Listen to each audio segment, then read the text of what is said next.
Start. Sir, the whole planning is being done in complete darkness, in complete ignorance. Stop. Perhaps the Planning Commission has got the objectivity in one thing that we are a country where 70% of people still are illiterate, where 40% of people are living below the poverty line, and the Planning Commission also thinks that it will be good for them to keep the people in ignorance even about the exercises in planning. Stop.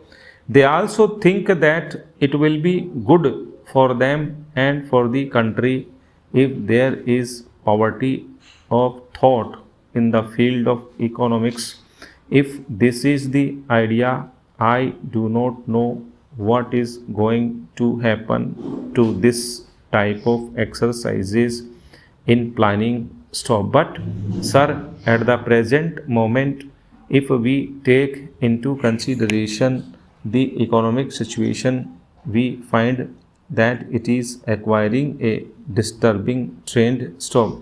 There is gap between the implementation and profession that has been the phenomenon for the last so many years and has increased during the recent months. Stop. The overall economic growth rate has been disturbing. Stop. If we take into consideration the report which has been recently published, it will be seen that the national per capita income has gone down, and this has been indicated by the minister himself in the Rajya Sabha. Stop. This is a situation in which we are planning. Stop. Era.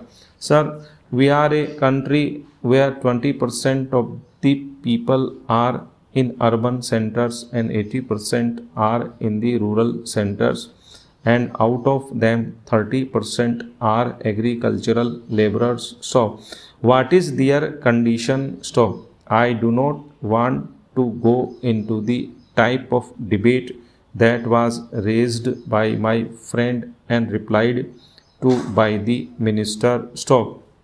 But sir, on two occasions in the past, agricultural inquiry committee reports were published. Stop. Both these reports indicated that during the periods 1956-57 and 1960-61, their economic position had gone down. Stop. Their per capita income has fallen from rupees 100 to rupees 90. Stop.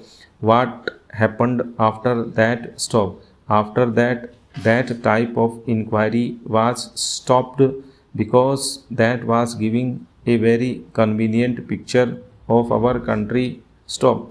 After that, we have no indication of their real situation. Stop. Era. Sir, if we see the reports of the economic surveys, you will find that these reports indicate that year after year the situation of the poorest people is going down. Stop. In spite of all that, we are not at all bothered whether we are going to make any effort to raise their standard of living. Stop. Promises are there, there is no dearth of them. Stop. But in spite of all these promises, the poor sections of the country are suffering more and more. Stop. Every time we hear the slogans that we are going to increase the productivity and we want the participation of the people in planned efforts. Stop. I do not know which people do they address. Stop. Do they address the elite of this country? Stop.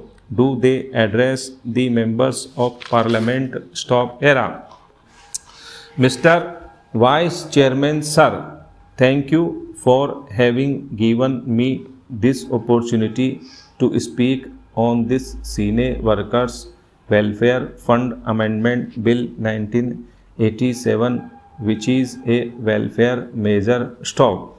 The bill comprises of three amendments as already narrated by the Honorable Minister. Stop. I would focus only 4 points as the previous Honorable Speaker has already spoken many points. Stop.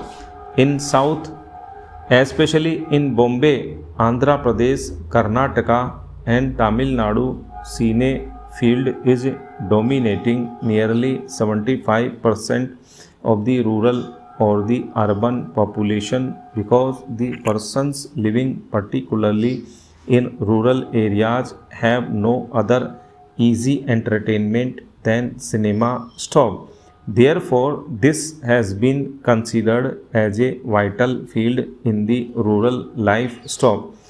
There has been increase in cinema theaters, in production theaters and in the distribution agencies during all these years. Stop. But the plight of the workers who have been employed in this industry has not been taken care of by the producers. Stop.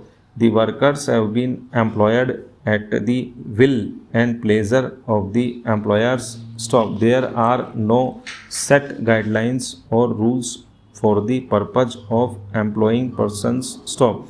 Even the persons who are employed as light boys are children below the age of 18 years. They are not paid adequate wages. So, the cine workers welfare fund was created many years ago, but there are a lot of lacunae in the act. Stop. 50% of the workers, whether they are light boys or musicians or script writers, are below the age of 18 years. Stop era. I would like to know who will check whether the person has worked in the production of 5 feature films or the persons who are working there are minors. Stop. Who is to take care of them? Stop. Therefore, the latter part of the provision made in clause 2 of the bill is a very good proposal. Stop. It says that the remuneration of these persons is to be increased from rupees 1000 to rupees 1600 per month. Stop. Though this amendment should have come a little earlier, it gives us great pleasure because the workers are getting benefit. Stop. Still, I feel that the amount of rupees 1600 which has been fixed is a little low. Stop. I congratulate the Honorable Minister for having come with this amendment for increasing the amount. Stop era. Secondly, the persons who are employed there are temporary and those persons have not been given the benefit. Stop. Who is to be considered as a permanent employee. Stop. I feel that there should be coordination between the information and broadcasting ministry and the labor ministry for the purpose of protecting the interests of the employees. Stop era. Another amendment which is sought to be brought here is relating to family welfare and family planning, education and services. Stop.